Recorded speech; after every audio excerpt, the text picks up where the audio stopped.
How are we doing, Kevin?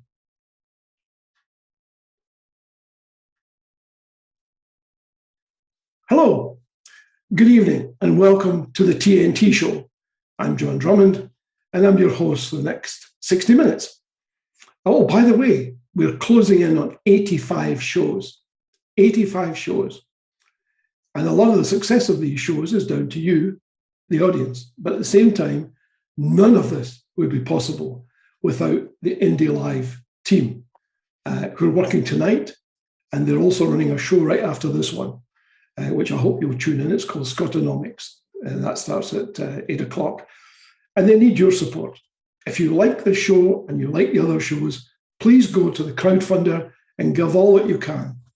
And do it right after this show is finished or after Scotonomics is finished. But please do it. The crowdfunder is starting to pick up some traction now, which is very, very heartening, but it still needs your help. And I would appreciate personally whatever you can do to support the team. You know, it's been another great day for British democracy. Boris Johnson is seemingly never off our screens, while 100 of his MPs voted against an entirely sensible set of new health measures. Think about that. Thanks for joining us this evening. Tonight, we're talking to a controversial lawyer and activist, Aamer Anwar. And we'll be talking about Priti Patel, the Home Secretary. We'll be hearing Aamer's views on the institutions in Scotland. How well or otherwise do they serve the people? And we'll find out too, perhaps, what he thinks of politicians in the UK, and so much more besides. We have a full hour of his time here. This is exceptionally valuable, and we're very grateful that he's been able to fit us in here. So this is your opportunity to submit your questions. We'll try and take as many as we can, provided they're focused on, on the subject at hand. But please submit your questions. You can go to the What's On guide, and you can leave your question there. My email address is john@cleash.com. You can send it there if you prefer to do that. That's entirely up to you. Okay, the nation talks. And in many respects, this is your show. And we're live, and we're free. So no license, no problem. Now, to our guest tonight, the nation talks to Aamer Anwar. How are you, Aamer? I'm shattered, as always. It's just middle of the week. A very, very long day. Busy with the COVID public inquiry yesterday, waiting for the announcement yesterday for the terms of reference from the Scottish Government. But Wednesdays are always a crazy day because it's picking up the kids from school and getting them sorted. They've been separated just now and warned on all sorts not to sort of try and burst in through the room or batter each other. So hopefully you won't hear much screaming in the background, but I can't promise that. That's perfectly okay. Last week, when we were talking to Alex Thompson, the chief correspondent at Channel 4, his son joined us a couple of 3 times, which was lovely. We've also been joined by cats and dogs and various people who've come in looking for the papers and stuff like that. So it's great. It's about human nature. It's the way we are. When you say the inquiry, is this into the Scottish Government's handling of COVID? Yes, I represent the Scottish branch of the UK group, Bereaved Families for Justice Group. So last August, those in Scotland instructed me and my firm to act on their behalf, and the families across the UK have been campaigning for an independent, transparent, robust public inquiry. Scotland is way ahead at the moment. As of yesterday, John Sweeney, the Deputy First Minister, announced the terms of reference, very broad areas to look at the handling of the pandemic, to look at the role of institutions, those who took decisions, and it's supposed to leave no stone unturned. The judge was appointed, and the judge will now start the process, the ball rolling. We, of course, will be making submissions to the judge and to the government about the widening of the terms of reference, because there are so many issues that require, and the families who instruct me have said that people ask the question, well, what's the point now? You know, they've lost loved ones. And what they want to see is a legacy. and they want to ensure that real change takes place. I mean, I despair when I see Boris Johnson talking about a plan B. And I'm thinking, why is it a plan B? That we seem to be going through the same process as we were last Christmas. And of course, Johnson knows, as do others, as do the police and as do the Scottish government, that had they, for instance, wanted to cancel Christmas in reality, nobody was going to listen, because Boris Johnson is a liar, a proven liar. He is a hypocrite. And of course, everybody has seen what went on at Downing Street last Christmas, when people were dying, when families were cancelling Christmas, when people were seeing heartbreak, when people weren't able to be with their loved ones, when they were dying in care homes or in hospitals. So as a result of that, he has no moral authority anymore. He has no political authority. Nobody's listening. And for the first time ever, you've seen a drop in his opinion ratings, and Labour starting to go up in England. But he's still in place. And I switch on the TV and I think, when is Keir Starmer actually going to ask Boris Johnson to resign? What does it take to get the leader of the opposition to ask this man to resign? A man who's presided over the deaths of 150,000 people, a man who's presided over corruption, a man that's seen his friends, colleagues award contracts and VIP routes in order to get PPE to give into people, contracts for millions and millions of pounds given to people who've never made PPE. It's just disaster after disaster after disaster. And yet he's still in place.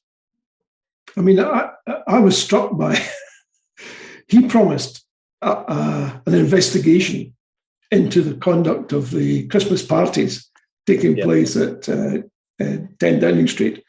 And this is what he said. Hi, sorry, I didn't catch your name. What's your name? Kyra. Hi, how are you? Oh God, they're all coming now. Hi, folks.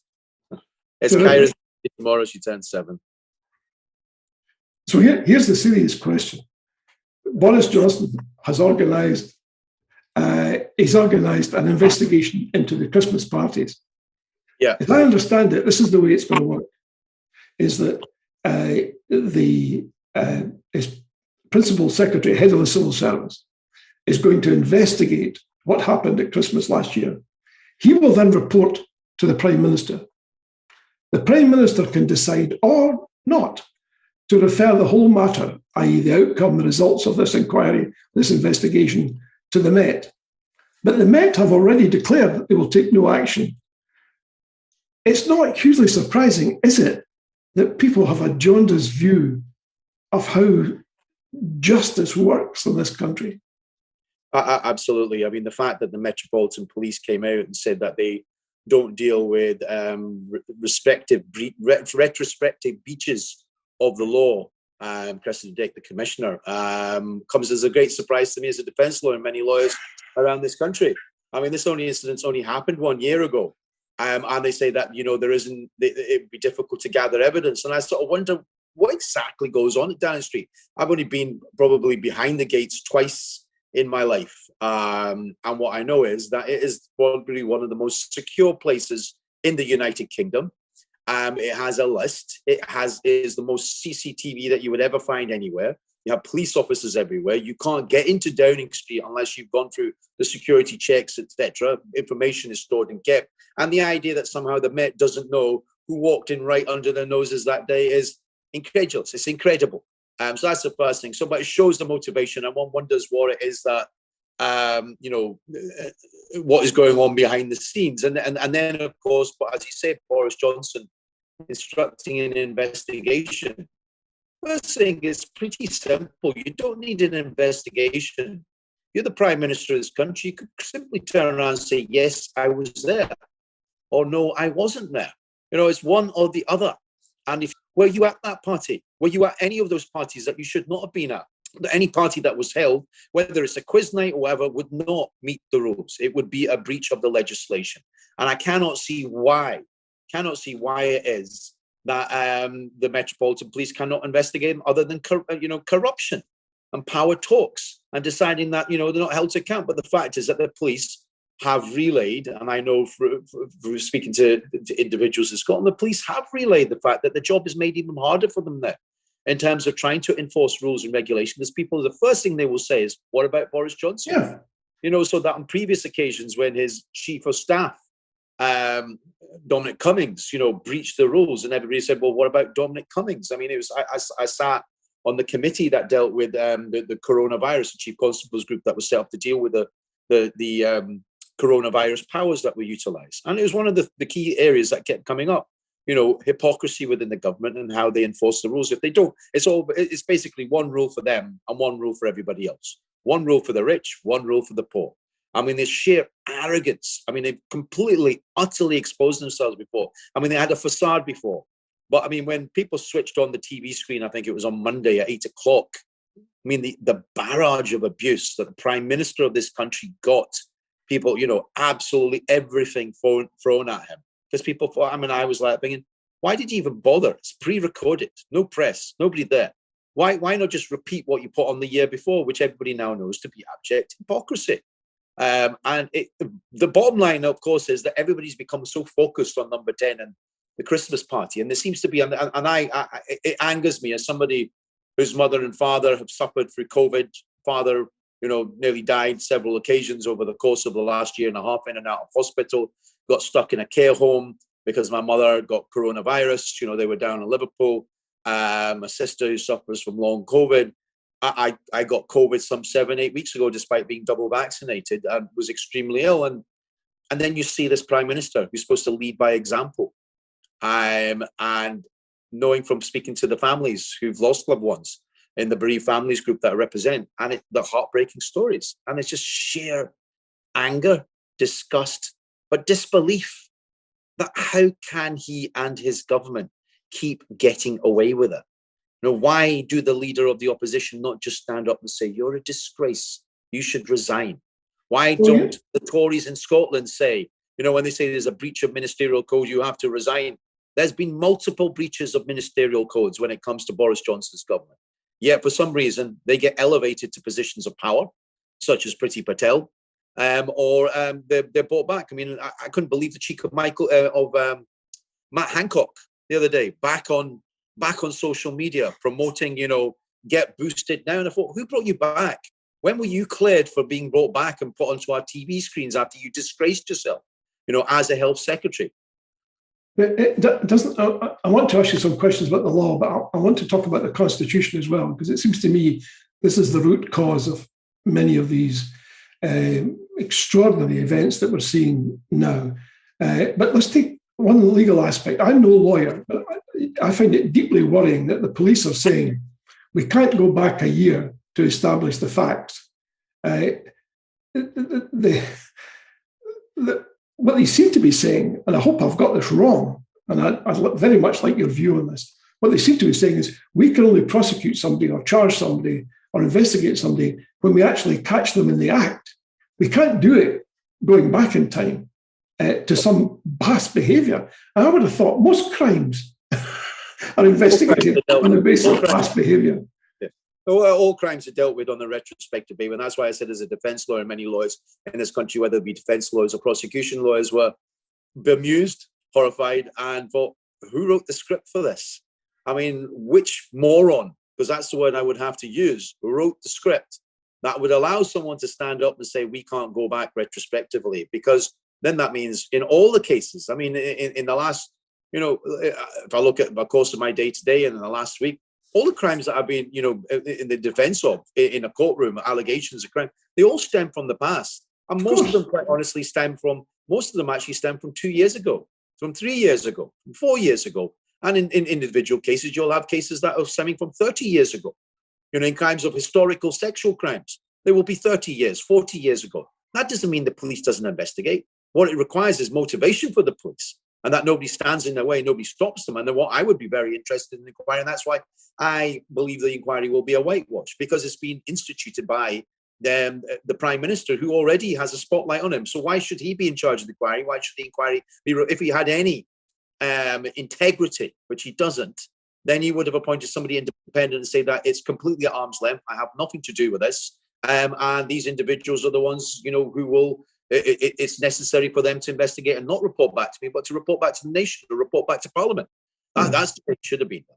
But the police, the Metropolitan Police, I just wonder, in terms of what it is that Cressida Dick's being offered, that just means that time and time again, you don't see investigations. And of course, there's been other serious allegations made in the past with regard to Boris Johnson's time as the mayor of London, which again were investigations seem to be conveniently shut down. And this will be yet another one. I mean, he is the Teflon man that just keeps on going on and on and on. But then you wonder, why does he keep going on? I suppose it's because the opposition is so hopeless. The leader of opposition can't even ask somebody to resign after what this man has presided over. Then what hope is there? Yeah, you're right. You're absolutely. I mean, I don't think many people would argue with that point. We had the philosopher A.C. Grayling on the show a couple of 3 weeks ago, and he was frankly astonished that the Labour Party wasn't leading a group of progressive parties to say, look, whatever happens, by-elections, votes of no confidence, we are intent on getting rid of this guy and his government. And we're going to work together with anybody who is even remotely supportive of that objective. He says that, he contacts the Labour Party, they come back and give him some nonsense about, well, we have to stand apart. We want everyone to vote Labour. And he's saying, well, come on, guys, it ain't necessarily going to happen that way. You have to, if you respect the wishes of the people. And as he points out, at the last election, more people voted against the Tories than voted for them. And he said it's simple mathematics. You just do a simple arithmetical calculation. And well, it's also the case that whilst more people voted against, it's also the case a significant part of the population didn't bother to vote because they see no hope. They didn't have an alternative. They saw a vacuum. If actually you could inspire those people, if you could give those people who are sort of left at the bottom, don't see any way forward, then they're not going to go out and vote because they just see it as a Tweedledum and Tweedledee. And they go, what's the point? These people don't work for us. They work for themselves. They got their snouts in the trough. They benefit from it. They award themselves pay rises well beyond what anybody else is entitled to, whether you be in a health service, whether you be a bin worker, whether you be a care worker, whatever, profession it may be. People that we were supposed to clap and cheer for now are spat at and given abuse because they've been in the front line and they're asking people to be vaccinated, or because they are putting forward their points of view in a society that Tories say, oh, well, we stand up for free speech. It just gets from bad to worse. But I do believe that there's a huge proportion of this population that if there was a viable opposition, then people would go out and vote for him. People have had enough of Boris Johnson. He is a charlatan. He is the sort of individual who might have done well at school by spouting off bits of Latin and going back to Ulysses and Greek and Latin and mythology, whatever you want to say. But it doesn't. When you see, he's an embarrassment. When you see him talk about Kermit the Frog, a COP26, and standing at the United Nations, and you go, this is the man that represents the United Kingdom. I mean, say whatever you want, but previous prime ministers, whether you like them, whether you loathe them, still had respect. Yeah. They were still orators. They were still individuals who could, do more than just sort of rattle off some pun, some joke or whatever, and stand there and wait for everybody to laugh. You weren't embarrassed about them, by and large. That's why I want to ask you about the Constitution. As you know, the UK does not have a written codified constitution like most civilized countries. And we did some research, and it seemed to us that if you wanted to sum up the British Constitution, you could do it in one sentence. And it is whatever the government of the day with a working majority says it is.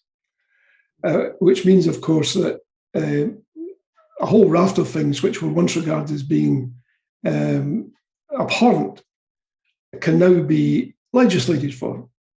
And I'm thinking particularly about this whole idea of junking the Human Rights Act and replacing it with something which will make the judges more amenable, perhaps. I mean, just the sort of talk, if you heard it in 1930s Germany, would set all the alarm bells ringing. And here we are, it's happening right in front of us. And the difference in Germany is they had to junk the Constitution. They had to create a circumstance where they had to get rid of the Constitution. That doesn't have to happen here. There is no there are no constitutional safeguards of the kind that other countries might recognise as such. And the question then is, when we do have investigations, we do have studies, we do have work into various malfeasances or errors that various government authorities and institutions have made, it seems to be down to the Prime Minister at the end of the day to decide whether or not these go anywhere. Like, as we discussed earlier, he decides to investigate himself, and he may well decide that that investigation has failed to produce any reliable evidence or whatever. But that's his decision. It should be a decision based on some criteria over which he has no real control. And then it would be a proper investigation, and the people who could have confidence in the results and the outcome. So it seems to me there is a basic constitutional flaw there, which permits people who are so minded to abuse the system. It was always open to abuse, but now it seems to me that we've now ended up with a Prime Minister who has seen the opportunities to exploit that abuse, and he has no intention of stopping. And there's nothing to stop him. That's what worries me. That's what troubles me deeply. Is that, I mean, have I got that wrong, or are there means of stopping I think him? you've got that right. I think they've been legislating by stealth, and they've been bringing a whole series and rafts of measures that people are even totally unaware of, whether by statutory instrument or by bringing it in through secondary legislation and changing it so that it's always the government that can win. Yeah. They claim to stand up for free speech, but actually what they're doing is stifling free speech. They claim to stand up for the ordinary man, but actually what they're doing is they're taking away the right of the ordinary man to protest. They say they want due process, but actually what they're doing is they're getting rid of due process. They said they wanted the sovereignty of our courts to override that of Strasbourg, but in reality what they've done is they've got rid of any meaningful dialogue or any they want to get rid of. That now the Human Rights Act, they they systematically, I think what the intention is they want to systematically shut down any avenue of accountability. And that what they have been doing since they've been in is a succession of rushed and oppressive bills. And that's what gets me, is that when the number 10 stuff was coming out, what people didn't realize was only a few weeks ago, we had 27 people die, in the English Channel. Not in French waters, but in the English Channel. And there's been little or nothing about that since. You had legislation change where, several million people can now just have their citizenship removed in this country. Because what? Because their parents will come, I could have my British citizenship removed. Why? Because my parents were Pakistani born. The right to protest, you could face multiple years in prison, just because if you cause annoyance. Priti Patel rushing through these rafts of cities, and it was a case of, well, you might not like it, but we've always prided ourselves, well, you have a right to protest. And it's just like every page you turn that this government writes is oppressive. It is authoritarian. It is changes in the law or the bringing in of laws that authoritarian regimes would be extremely proud of. And it means that we don't have the moral authority now to stand on the, I don't think we ever did, but when they did stand on the world stage and masquerade as the defenders of human rights, now they just look like total charlatans, hypocrites, liars. And that's exactly the point I was trying to make earlier. Their freedom to do so is provided by the fact that there is no overarching law, i.e. a constitution, that would require them to go back and amend in order to enact some of this legislation. They can just do it because they have a majority in the House of Commons. Well, but no, I mean, in recent years, what has happened is that the Supreme Court has become, and the High Court on a number of occasions has become that sort of last, line of defence. I mean, I believe in the abolition of the House of Lords, but on a number of occasions, the House of Lords has been that last line of defence where individuals who are in the House of Lords have seen it beyond the pale to do certain things in this country, and they've suffered defeats. But we've had the courts do that, and now you see the attacks on the courts. Exactly. But they're trying to water down, the question of judicial review, and holding, what we see is time and time again, unashamed power grab from a government that wants to put themselves above the law. But what has stood up against them has been when it's gone to the courts, they've said, no, you can't do this. And whilst we may not have a constitution, what we did have was the Human Rights Act. And people should remember the origins of the human rights was written in the shadows of the Holocaust. Yeah. A Holocaust that saw 6 million Jews murdered, trade unionists, LGBT people, Gypsies. and it's a case of, Yeah. gypsies, travelers, disabled people, and the list is endless. And where we did have refugees, and despite what this nation may say, despite what the United Kingdom may say, that we have a horrific, untold history of where Jewish children, Jewish families were turned back, people escaping from the Holocaust were turned back. And after that, Winston Churchill, for all his faults, and the rest of them, combined in the early 50s and wrote, we got, the European, the legislation that came for Europe came together, the ratification, the Refugee Convention, all those various rights came about as a result of that. And the words that we use is never again. Yet they have now torn up that script. And it seems as though Pretty's response to 27 deaths says it all, because out of everything in the last year, that is the one that stands head and shoulders above the rest, because they would rather that men, women, and children who were desperate for sanctuary, desperate for safety, desperate for, to be warm and to have water and to have food. They'd rather, quite honestly, I think they'd rather that they drowned. And then they'll blame it on other people rather than take any responsibility for themselves. The fact that they wanted to criminalize the RNNI, for saving lives. And there was such a massive, abhorrence at that step that they pulled back from doing so. But this is what other countries have been condemned for doing. And, it just seems as though they just get... So I think to some extent we have constitutional, but I think it's a case of that they do have such a powerful majority, and that they just seem to be getting away with it. And whilst they're doing it, they're just rewriting, which means the opposition isn't standing up and saying, well, actually, if that happens, then if we get back into power, we'll abolish that. We'll come back for it again. They just don't do that. It's like, where's Labour's response to, they plan to oppose the abolition of the human rights, but if it's passed, what do they intend to do? You saw that with the withdrawal from Europe. They said, well, they'll just accept that. So it's just like, so they know, the Tory government know they can rewrite it, and then it's just set in stone. Nobody's going to come back for it.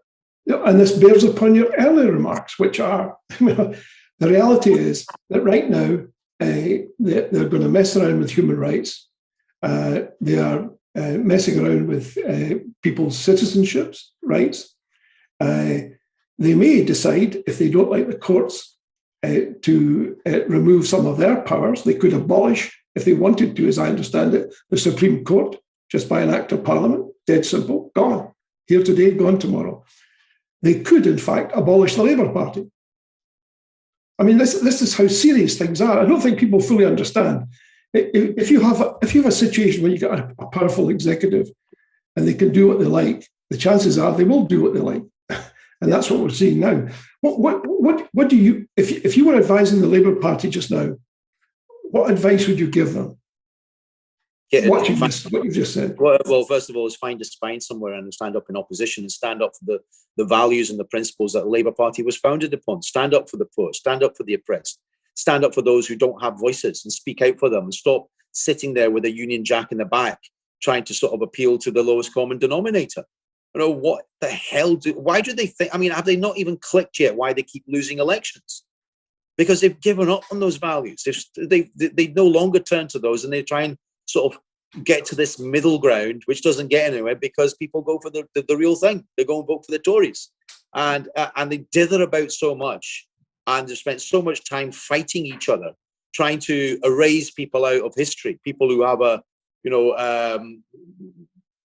long history of fighting oppression. Individuals like Jeremy Corbyn. Some people don't like him. I think he's a great man. I think he has a genuine history. He fought apartheid, he fought oppression, he fought racism, and to be treated so abysmally by the party that he has fought for his whole life, it's shocking. But you sort of see an almost way of where Keir Starmer and others are so obsessed with stifling any discussion, and concentrating on that they're not taken seriously. And when you wine and dine with snakes and with those who will just chew you up and spit you out, welcome you in for the front door one day, but then other days they'll chew you up and spit you out, then that's what you're going to have coming. The idea that they're going to rely on media moguls to get them into power in number 10, it's like going, well, I've always believed in old-fashioned politics. Go speaking to the people, knock the doors, have the street meetings, use the power of social media, bypass the newspapers, bypass the media commentators, and speak to the people direct. And then you win, but you have to have something to say. If it's so boring, I mean, that's what I get. Time and time again, people say, "Oh well, look, he's a lawyer. Look at that. That was really, it was really clinical. It's dissectional." I go, it's bloody boring, quite honestly. I've watched lawyers. I've watched people, my senior counsel in court on so many occasions where I've been mesmerized by the poetry of their words when they've given speeches to the jury, when they've spoken to judges in the Supreme Court and other places. And I've watched what is real talent. That's not talent that I see. That's somebody who's trying to sort of be something for everyone, appeal to everyone. If you're trying to appeal to everyone, then you're just never going to get anywhere in life. You pick your side and then you stick to it and you stick to your guns and you fight for it. And at the moment, we don't have that. And I don't see a leader in Keir Starmer. Well, you say that, but the reality is, if you look at the opinion polls, they've actually shifted. And he might argue with you and say, look, come on here, give me a break. I'm dealing with a constituency, i.e. prospective Labour voters, which I think I know better than anyone else, he might say. And I've been proved right. Because here they are. To be honest, I think there's a shifting in the opinion polls. Isn't so much that Labour's, doing so well. I think it's more a case that the Tories are doing so bad. I mean, the fact that they've only moved several points ahead just now after everything that Boris Johnson has done says it all.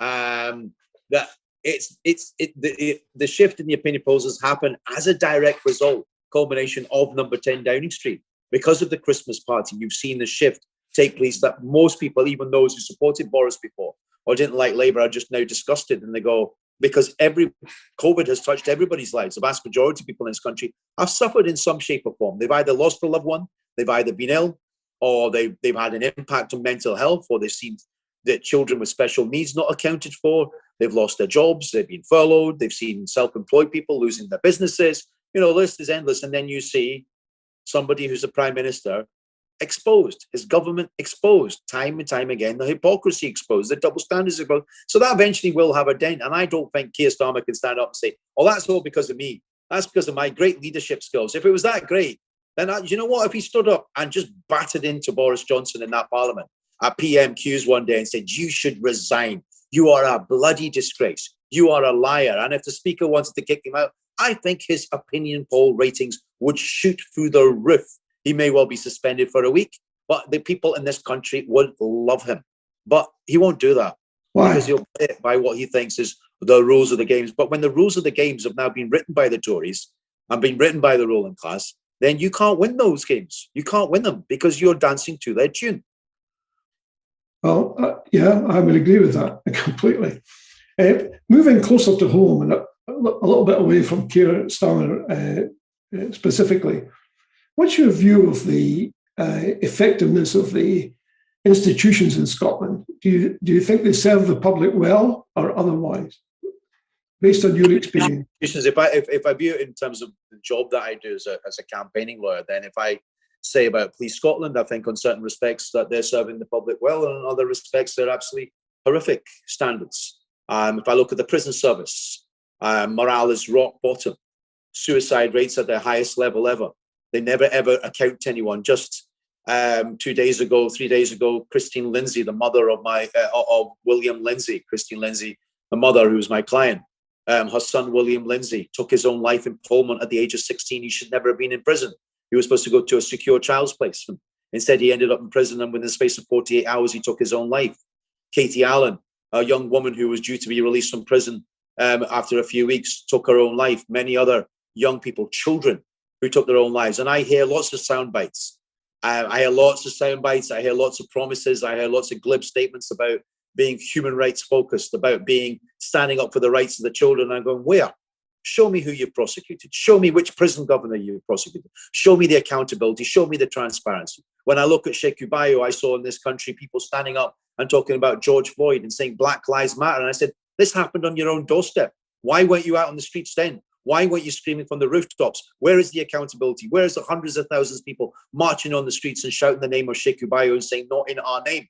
You know, where was that? And I didn't see these institutions. I mean, we have dragged the police, the Crown Office, the Police Investigations Review Commissioner, kicking and screaming to a public inquiry. People say, oh, well, you've got public inquiry now. It's been given to you by the Scottish Government. No, it wasn't given to us by the Scottish Government. It was given by the campaign that was fought by his loved ones, who were stubborn, who refused to be silenced, who refused to be patronized and will not give up. But it took 6 years for us to get to the door of a public inquiry. And it will probably be several years before that public inquiry finishes. But that is an inquiry to hold the police to account. Because I have said from day one, when it comes to the case of Sheikh Ubayo, for some of your listeners that might not know about it, 3rd of May 2015, young black man dies in police custody after being restrained by up to 6 police officers. His body covered from top to bottom in multiple bruises, lacerations, broken rib, and he dies within the space of a few minutes.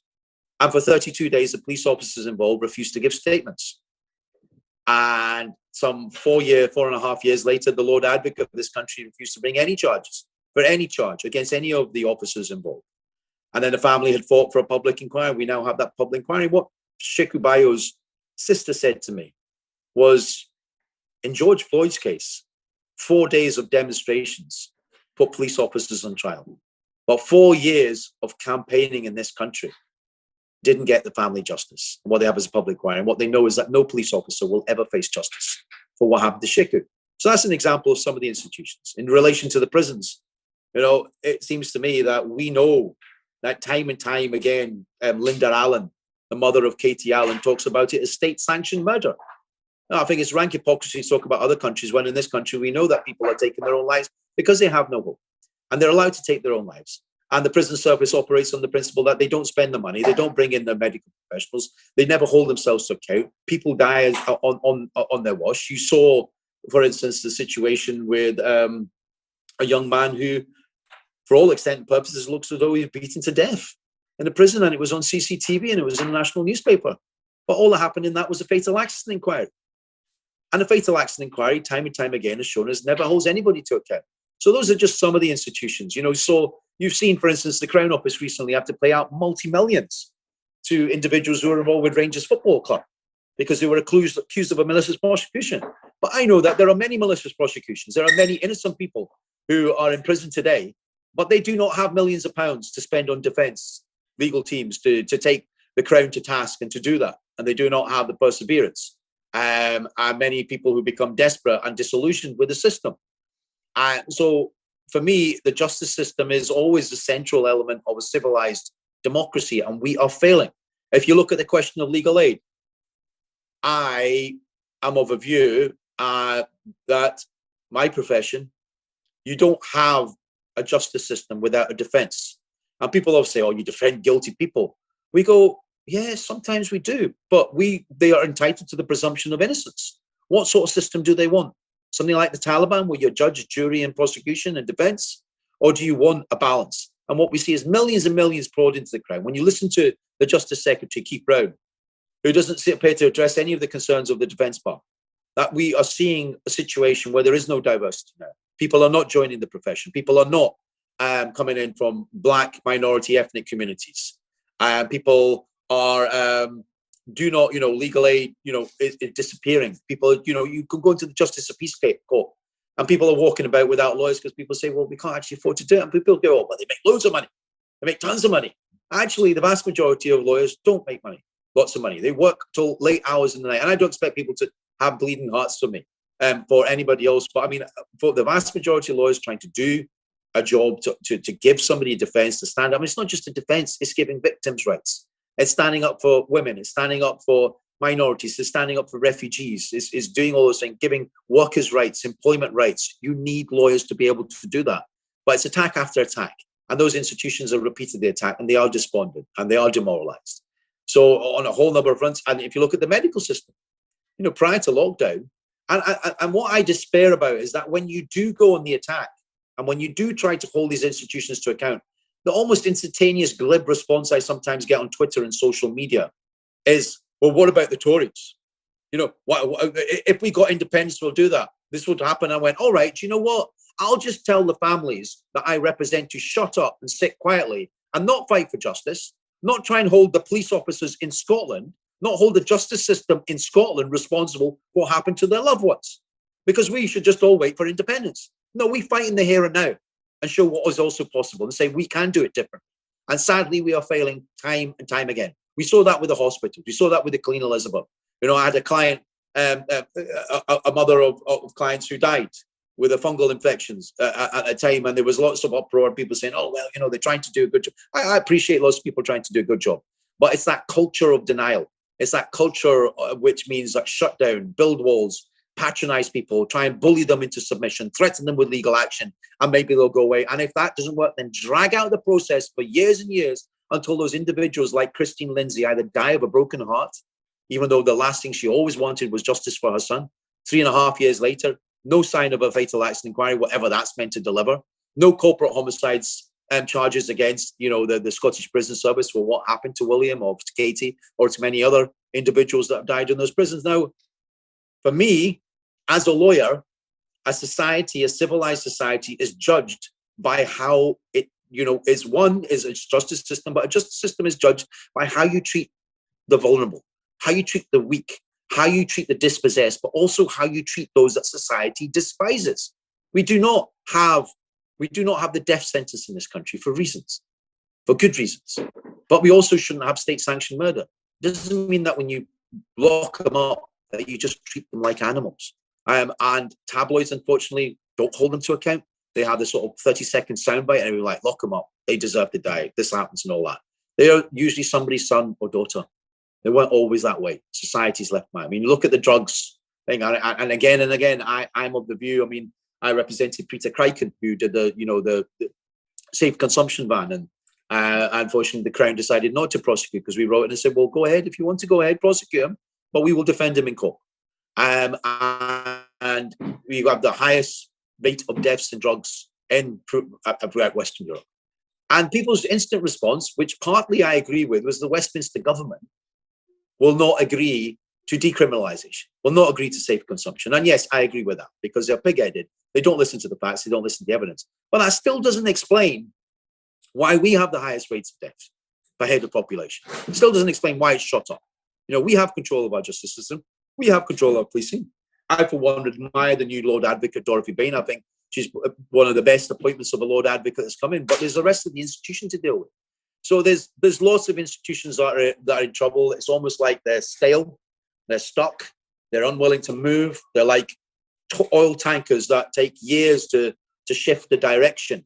They've done, and missing from that whole process seems to be the voice of ordinary people, which is dismissed. And then you do have to, I mean, and I have to be honest, in the case of, it was heartbreaking the other night, sitting there thinking of Christine, thinking that she died alone in her house, found by her son, climbing into the window, and thinking that Christine went to her death, knowing that her son had taken his own life within 48 hours.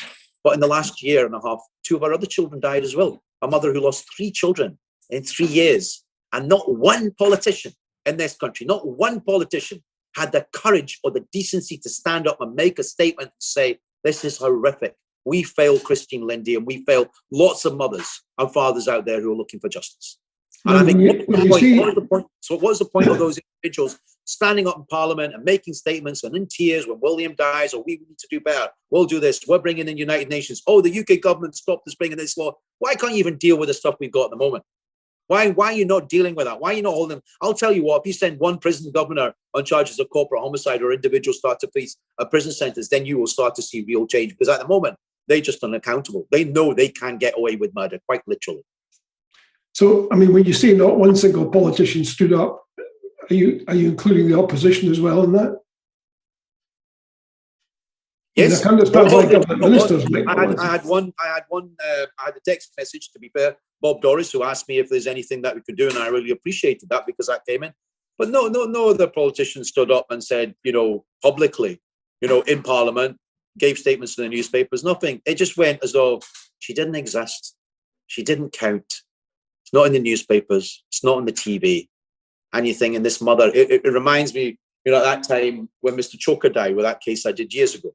Surjit Singh Chokha, which came to be known as the Scottish Stephen Lawrence. Mr. Chokha died 1 year before the third trial. We fought for a change in law. We fought for 18 years to get the family justice.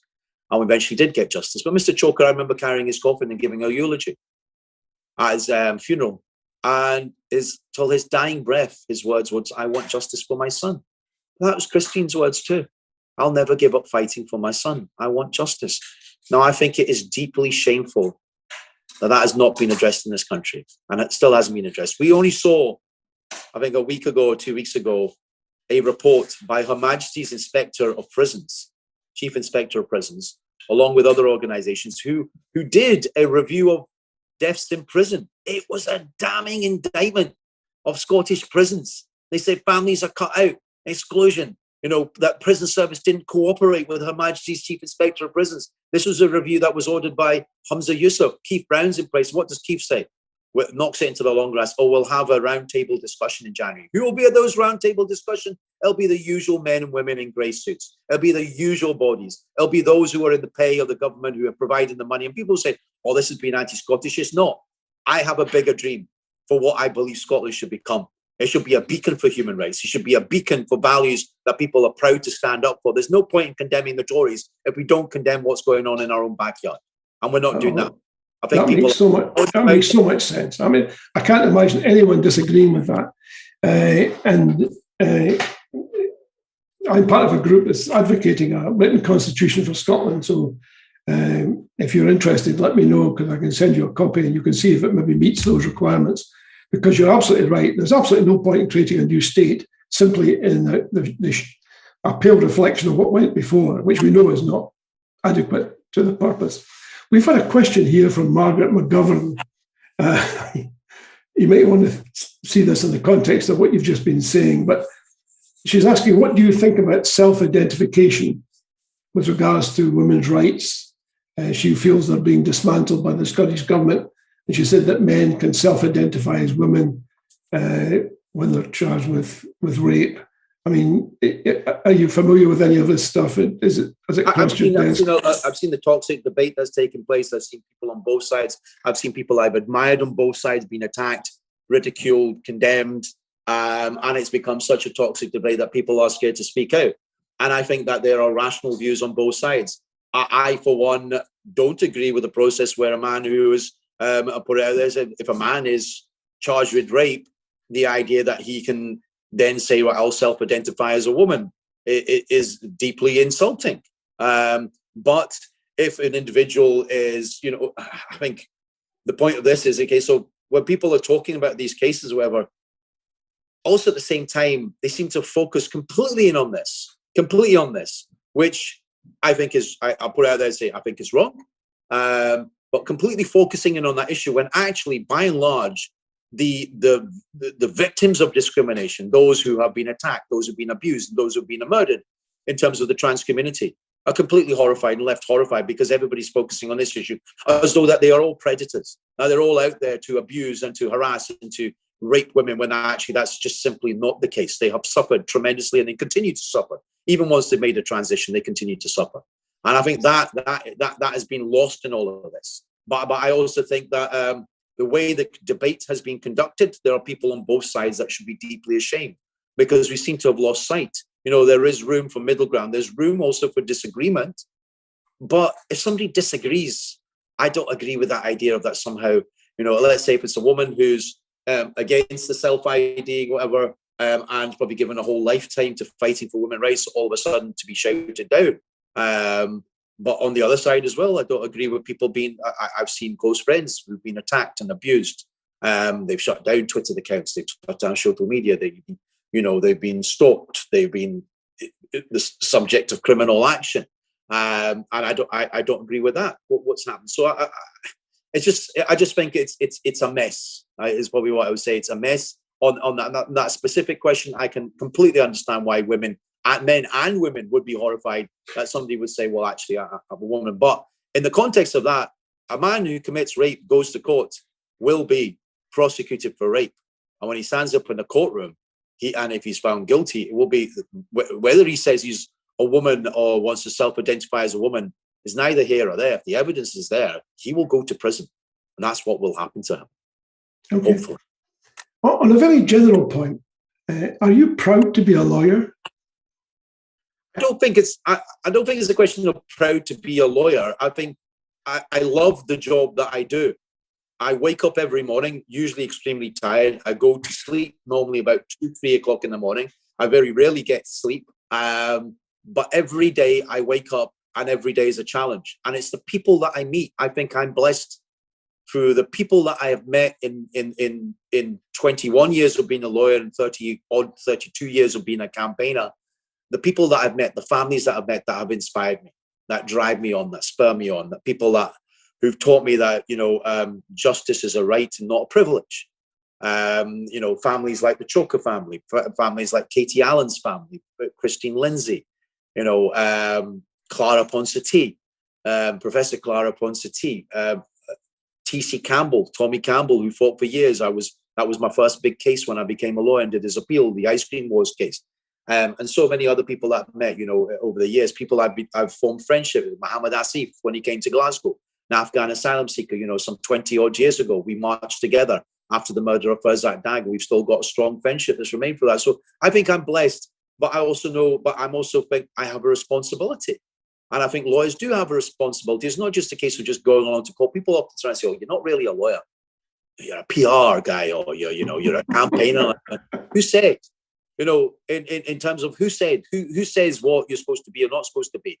I, for one, have always believed, and I've said this on many occasions. I remember I've said it probably for all the years since I had my teeth smashed in by Strathclyde Police in 1991, and in '95 I won my case. And I said, since that time, November 91, when I was victim of a racist attack, my teeth were smashed. I said I learned two things what I learned that night. One was what the police had said to me at the time when my teeth were being smashed. After I smashed that, gave a reason. Well, this is what happens to black boys with big mouths. I said, well, what they learned was that this black boy's big mouth got bigger and bigger as the years went by. But what I learned personally as a lawyer is that justice is never handed to you on a plate. You always have to fight for it. And it's never given to you by the men and women in wigs coming predominantly from upper middle class backgrounds, predominantly white. When I stood on the steps of the High Court in 2000 after the second collapse of the second trial for Choker, I stood up and condemned as a trainee lawyer on the steps of the High Court. I didn't know the avalanche that I would face following that and the years of struggle that would follow, but I stood on the steps of the court and accused the criminal justice system in this country of being one law for the rich and a very different one for poor and for black people. And I said, count on your hands how many black people you can see as judges. The answer today, 21 years later, is zero. How many black chief constables? The answer today is zero. How many black MSPs? The answer today is zero. Senior prosecutors? The answer today is zero. Heads of public boards? The answer today is zero. Heads of schools? The answer today is zero. That's black.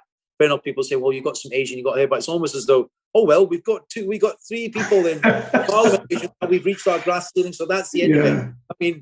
I mean, seriously. So that's huge. So we're going back to the question about proud to be lawyer. I wouldn't say proud to be lawyer. I am humbled, and I think I am lucky, and I am blessed by the people that I meet and day to day. That mean that I wake up every morning thinking, what today? What's the fight? How do we keep going? How do we keep going? Because sometimes, being quite honest, 2 nights ago, I was despondent and I was so tired and heartbroken because I thought, sometimes I also have my dark moments and go, what's the point? Because you do get tired. You do get fed up and constantly being abused and given, stramash and people coming after you and, and you think, and when something like that happens, you go, how'd you go on? But you do go on because you go on for Christine. You go on for William. You go on for Katie Allen. You go on for the likes of Sergi Singh Choker and for the many others who lost their lives to racist violence, to sexual violence, whatever it may be, whatever the reason may be. But individuals, when their families, despite the heartbreak, despite the fact that they no longer have tears to shed, still have the courage to wake up in the morning, dust themselves down, to go out there in the public domain and to fight and to raise voices, because what they say is the dead can't cry out for justice. It's their loved ones that have a duty to do so. And that for me is what I have taken from becoming a lawyer. Thanks for that. We've had a number of members of your fan club been in touch. There's one here. Unlock saying... Sorry, 2 seconds. Okay. 5 minutes and I'll deal with it. Right, it's well, I've got 5 more minutes. Sorry. That's okay. That's okay. She says, I'm glad that you're here for these people. You've done great work. So that's completely unsolicited. And we've also had others write in as well saying broadly the same thing. I'll tell you one thing that slightly confuses me. I fairly often see the First Minister standing up saying that she believes in diversity and she believes that things have to change and they have to change now. But in the light of what you've just said, there doesn't seem to be a lot of change. There seems to be a lot of talk, but there doesn't seem to be a heck of a lot of change there. Well, I mean, that one individual say they want to see change. I see Dorothy Bain, for instance, wants to see change in Crown Office. But the problem is that when you've got